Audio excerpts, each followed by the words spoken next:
Compassionate ministry, one of the core values of the ministry, of the Vineyard. I love talking about this because it really brings out this is Vineyard at its best.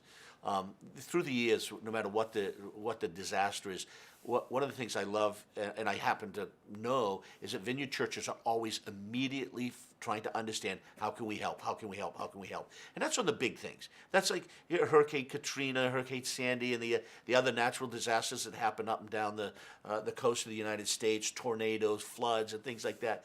But the fact of the matter is, compassionate ministry happens in the very nitty-gritty of the everyday life of churches all over this country. You don't have to tell Vineyard churches they should be compassionate. The national office gets inundated with phone calls, emails, and people want to know, how can we help? How can we help? I love that. I love it, and we don't mind directing them towards other agencies that are doing disaster relief or helping in any way that they can. But I love it that it's so spontaneous. It's not something that we have to send out cards to remind people, make sure you're compassionate this week.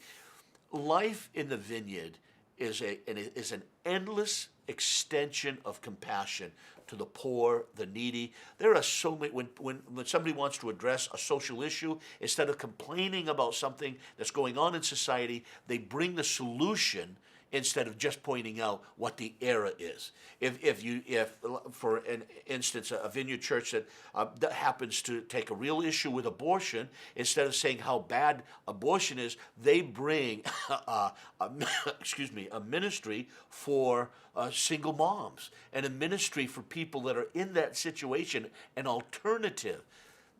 Nobody taught the Vineyard how to do that. That has become part of the natural expression when someone is hungry, when somebody is marginalized, when a child is just living in systemic poverty, and all they need is somebody to actually tutor them in English, which might not be their first language. Realizing that if you could tutor that child, you can get them so they could really, make an adaptation to English for their educational system. Because if they're living in this country, then you might have just helped a child take a step out of systemic poverty. But that's not something we have to send a note card out to tell the Vineyard to do. Compassionate ministry is a core value, and it is one of the things I would say that is the deepest into the very bones and marrow of Vineyard churches all over this country. I love hearing those stories, and it tells us that it's not something cognitive. It's something the very essence of who the Vineyard is. Yeah, it's a great story.